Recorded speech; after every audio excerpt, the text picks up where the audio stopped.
Scotty Bennett at the microphone with us. Scotty, introduce our very special 8:30 in the morning guest, would you please? Well, he's a good friend of mine, and his real name, we'll leave that at that, but Bling Johnson is his character name, and it's kind of evolved in Austin over the past, 5-6 years? Mm-hmm. You were videographer, you still are, and it led to this... you work. We're not really going to talk about that part. Yes, we're not going to talk about that part. Cole does not want to be associated with us. But he's got this Let's Get Famous, and it started... He used to come out to different clubs in 6th Street in Austin and film these great mini TV shows and post them up on the website. And you got some attention from Ellen Wright way back in the day. Yeah. And now he's got a TV show in Austin and in Houston. Wait a minute. He got some attention from Ellen DeGeneres. What was it? Tell us about it. That was a pretty cool deal. I got a friend of mine, Casey Tuckness, was in the TV and radio business. And the guy that pretended to be the old woman? No, this is actually a woman. Oh, okay. Huh? Oh, we remember the guy that pretended to be an old woman in Austin that got on the Ellen show? Oh, yeah, I did. I heard about that. He was Gladys. on a lot. Gladys somebody. Gladys. Yeah. Gladys. Yeah. He's from Austin, too. Hold on, that was really a guy? That's a guy. Yeah, I never even knew that. No, that's not an old woman. That's a guy your age. I like Jesus, but I drink a little wine. I like Jesus, but I drank a little. Wow. Yeah. Oh, that's hilarious. Yeah, that's a guy your age, like 30. How old are you? About 30? Yeah. I'll go with that. Yeah. I like this guy. Scott, you didn't tell me he was nice. His vision's going. Yeah. It's been bad this week. No, what happened was that friend of mine had hooked me and a buddy up with some tickets to the Ellen show. And so during her commercial break, she'll have live studio dancing, so she'll get audience members to dance. Oh. And what I did was, I kind of have I like dancing. Mm-hmm. I got out in the aisleway and I did a handstand and everything else, and I'm just going crazy. And so they keep it going. And then she comes out, and she's just looking at me, and she's just staring at me. A couple days later, a friend of mine called and said, go to Ellen's website. You dancing at that commercial break is on her website. And to this day, that was 2 years ago, it's still on her website. Wow. That's really neat. Yeah, it was pretty cool. How about that? But there's this Bling Johnson TV show. That's how most people would know him, right, Scott? Yes, and it's that's what we're in Austin and in Houston now. You just picked up Houston this year. Yeah, we did. And it's getting popular. It's got a following, and he also does was it Tuesday? You do a webcast too. We did that during our off-season before the TV show started, yeah. And so Bling Johnson is getting to be a name here in Austin, and he's somebody... Bling doesn't sing. Bling doesn't sing. I thought Bling sang. Bling knows artists. Bling knows sing. Bling knows sing. Bling presents singer. And if I would call Bling show something, it's like a Johnny Carson of this day. It's got musical guests on it. It's got famous people. He had a really great show in Houston in the Galveston bike ride, and he was on that show. Brett Michaels was a musical guest, and I also rode Harleys with Jax from Sons of Anarchy, Charlie Hunnam. And you've got a show coming up with another famous star from Beaumont. Yep, we got our season finales coming up in February. Clay Walker will be the musical guest on that show. So, and we also had ZZ Top on this season. And so with some of the big names, that's always fun because we try to highlight the music scene in Texas. So a lot of these artists, as they're coming through, we'll go do backstage interviews with them, record their performances. Mm-hmm. But the meat of it is highlighting the local music scene. And that's how you and I wanted to start doing stuff with you guys because you're all about Austin, and that's really what we're about. And then we've expanded into Texas. So we've had a lot of local guys. Lucas Cook in the Collection is our house band. Mm-hmm. He's a local Austin guy. Cody Rowe, Cameron Nelson, a lot of those guys have been on. Bob Schneider's been on our show. I think I met you at the Willie Show. I met you at the Willie Show. That's where I met you. Yep. But here's what I know about Bling Johnson. Your TV show is not on at in prime time. It's midnight on Saturday nights here in Austin. And we went on the air, 6-7 months ago, and I must have had a dozen people, a bunch it seemed like, say to me, hey, I heard about you guys being back on the air from Bling Johnson. I said, oh, that's great. Who's Bling Johnson? And I get that all the time, by the way. What he did for us, this nice man you hear here, this, I think, 30-year-old man, is on his TV show just listening to what we were doing, hearing all the gang back together again, but especially the music. He would go on TV and say, hey, everybody, you got to check out KOKE FM. It's here it is on the... And you really helped spread the word, especially in those early days a few months back. So first of all, wanted to know if you'd come here this morning so we could say thank you, but second, so I could fully understand when you're on TV so I can watch it. Yeah. Well, and all of us hopefully can. Well, here in Austin, it's Saturday night at midnight on KBVO, so set your DVRs. Oh, yeah. Yep. They also have something Saturday night on that channel. It's Austin, what is it called? Austin Variety Show was on at that time slot. I tried to watch that 5 times. I'm not smart enough to handle that show.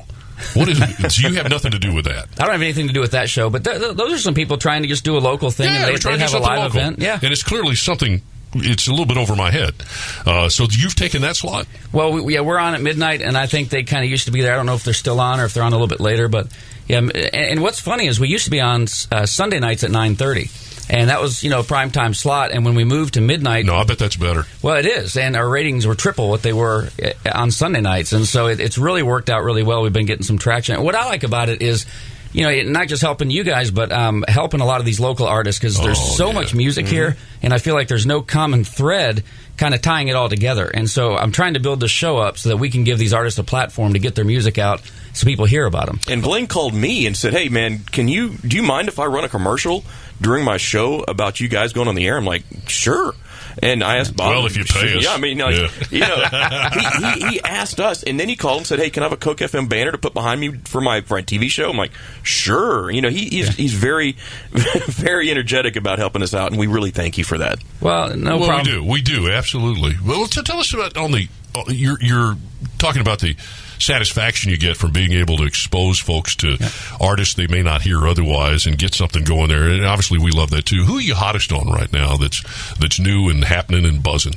Well, there's a number of people, and this is one of those questions that you're going to make somebody really happy, and somebody's going to be like, why didn't you say me? This is a 30-minute answer, understandably. That's right. Yeah. But there's a lot of really good artists. I mean, the guy I always got to go to is Lucas Cook, because he and I met about 3 years ago, and he started following my videos. It started out as YouTube videos, and I just go down to 6th Street screwing around, interview people, and it's amazing the kind of interviews you get at 2 in the morning on 6th Street. Oh, yeah. There's a lot of liquid courage going on down there. But he plays a lot of gigs, and so we started to become friends. And when the TV show idea started to come together, I said, will you be the house band? So a lot of energy, the 6-piece band. I got a saxophone. I mean, everybody else. I mean, really good guy, too. And that's really what I try to align myself with, is the right kind of people. Lucas Cook. And lucascookmusic.com. But who else? Cody Rowe is a guy that a lot of people haven't heard about, but he's actually the guy that does the song in the background of the commercial that we put together for you guys. Awesome. Yeah, and a local guy, Rod Williams, is a buddy of mine, and he kind of introduced me to Cody back in the day. And Cody he's a real country guy. It's like he's raw. His emotions are right on the edge. And sometimes, on Facebook, he'll just, put it all out there. And that's kind of what I like, is that raw honesty. And he performs that way as well. A lot of other. Cameron Nelson just got nominated for some Texas Music Awards, Record of the Year, Song of the Year, and a few other things. So what's really cool is and you guys know this because you're in the business, is when you kind of are involved with some of these different artists, and then you get to be friends with them, and then you start to follow what they're doing. I love seeing people that are going somewhere. And it's great to get ZZ Top on the show and Bret Michaels. What I really like is to build the buzz with those big names, but then use that buzz to really highlight what's going on here, and not just Austin, but also Houston. There's a lot of guys out there. Scooter Brown Band, a guy named David Grace that was just on The Voice. He's going to be on our show pretty soon. I just believe that the whole way something grows is when it's not about you, it's about them. And I try to make it about everybody else. When it's real, yeah. I agree. Absent the hype. Right. That's why I appreciate I think we all appreciate the inside. Bling Johnson, if you're just tuning in with us, is there I'm sure there is a Bling Johnson website? Oh, yeah, blingjohnson.com. We're on Twitter, at Bling Johnson. And then Facebook is where we do a lot of stuff, facebook.com/Bling Johnson. Scotty, would you put easy access to link up to blingjohnson.com Absolutely. On our old website there? Sitting in with us, Bling Johnson. Also, of course, if you just turned your radio on, Sammy Allred. So back to more with our guest, Bling Johnson, and the interviewing is technically being done here by Scotty Bennett. We have a very complex situation going on here.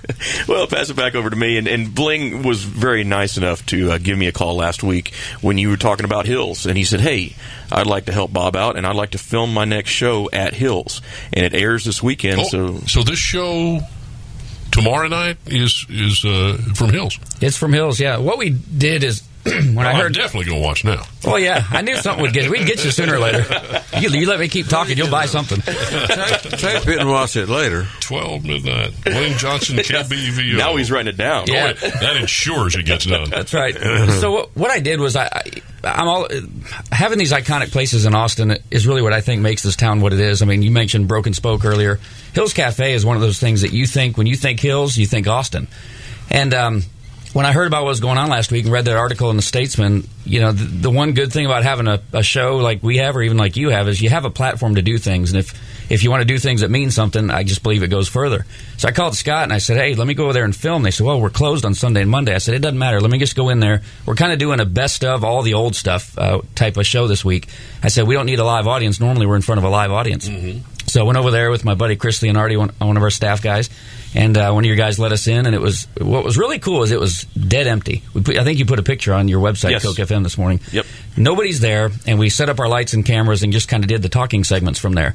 And just being in there and walking around and looking at the Willie Nelson booth and the Rick Perry booth and just all the memorabilia on the walls, that's the kind of place that... Did you see the Troy Kimmel booth? I did. Well, no, I didn't. Oh, yeah. Yeah. You obviously didn't have to go to the bathroom. Back, sort of. Oh, is that one of the two-seaters? Well, yeah. We don't like to put it that way, but yeah. I didn't see that one. Troy Kimmel, the two-seater. Yep. That's funny. Right there by the bathroom. Yeah, you can't get more on one fat person or two regular people. Who's got it inside the ladies' room at Hills? That's Francis Ann. The cow. We had Mary Margaret up there, but her star fell off the stall door. How does he know? How does he know who's on inside the ladies' restroom? That's what I want to know. It was a big dedication ceremony. It really was. I wish I hadn't have said that. Well, hey, we're not judging. True story, like a lot of great old joints, the tavern or wherever. Boy, if those walls could talk, and sometimes, frankly, they do. But that's another story, obviously for another time. Well, Bling, thank you. I just got a Facebook message from Cody Newman. It says, please ask Bling Johnson about Jody Booth. I tell you, man, he has the most aggressive and great marketing people behind him. I mean, they're persistent, and he is really good. He was on our show when we filmed at the Stage on 6th Street last season. And cool guy. I mean, he was at the Willie Nelson concert. We hung out, when we were kind of backstage there with you guys. And that's where I met him. Okay, I was trying to. That's right. Jody Booth. He was on your show. I don't know. It was a few months back. But early on. Okay. Yeah, really good country artist and doing a lot of good things. And that's what I like to see is people like that are working hard to make things happen. Houston Oilers hat. That's right. Jody was playing. Wasn't he going to play out at Copeland or something? Yeah. Yeah. Now I know who that is. Great song called Nashville. Dad, yeah, that was like going to be a hit, and I think kind of was, wasn't it? Yep. Yeah, in fact, that's a good song. All right, we'll play that in a minute. Yep. Yeah, that'd be good. So, okay, so you met him, or you featured him on your show at the Stage on 6th Street. Tell us about that club. I've not been in there. I've looked through the windows during the day. Yep. That's a really good-looking place. That is owned by the same people, by the way. Came to Austin because of the live music scene. They have a big place up on Broadway in Nashville that I've been seeing or going to for years. And they were so... I didn't talk to him, but a friend of mine does. So enamored, I think is probably the right word, by what's going on in Austin with the music scene, and they wanted to be in the middle of it. And what I admire that these folks did is that, there's a lot of places to go see Texas music. But frankly, 6th Street has not exactly been the epicenter of that. 6th Street, they got every other kind of music, but not Texas music. Well, now it's starting to happen there now. There's that bar called Lucy's, which is down off 6th Street. There's Peckerheads, is a funny name for a bar. And now, so it's starting to happen down on 6th Street, which, in my opinion, you always needed a place that, let's say you flew into Austin from Lubbock and said, I want to go see Texas music. If you could go to a district, so to speak, where you could find it, it would sure help the music, in my opinion. Mm-hmm. Well, that's exactly right. And Brandon's one of the owners over there, and he and I, talked early on. And what they did is they came down, just like you said, the place on Broadway in Nashville has been popular for years, and so they came down and built the same place. It's the largest, from what I understand, it's the largest square footage of music space on 6th Street. I can tell you by just looking, that's accurate. Yeah, and the sound system they put in there is really good, and they really did it all first class, but they spent a ton of money, and, there's always a risk with that. And that's why I like it. We filmed there twice. Spent a lot of money. Yeah, we filmed there twice, and I just believe in places like that, and you want those kind of places to succeed, just like the whole Hills thing we're talking about. Since we're just chatting, where do they put the stage? At the Stage? At the Stage. Yeah, it's in the front corner. Exactly. Yeah. Just like, I always notice that. In Nashville, you go up and down their district there, known as Broadway or Lower Broadway, and whether it's Tootsie's or whatever, they put the music right in front so that when you're driving by or walking by, you look through the glass and you see the performer performing to the audience who is behind that or on into the club. In Austin, you go into any club on 6th Street, the music's in the side or usually the back. Mm-hmm. These guys came to town and said, let's put our music right up front. I thought that was a good idea. It's a great idea. And they used to do that on 6th Street, and they quit. The old Steamboat had it like that. The old Maggie Mays had it like that. You walk down, and you'd see the band, and you know where you want to go. And then for some reason, they moved it to the back. I wonder if people just started hanging around and drinking outside and not coming in. Yeah. I wonder if that's the reason that happened. Save you some money. Well, yeah, as you kind of bar hop or joint hop from one place to the other. Well, Bling, thanks for bringing us up to date on some of that circuit, understanding more about it, and I want to strongly encourage folks to see what you're doing for Texas music with the Bling Johnson Show, KBVO, Saturday night, midnight, and, of course, in Houston somewhere. Houston on the Cube, Channel 57, 3:30 a.m., late night Saturday night. 3:30. You got to be committed if you're in Houston. I want to be the most DVR'd show in Houston, and I think we're getting there. A tremendous goal. Bling Johnson here on Fun Friday at KOKE FM. I'm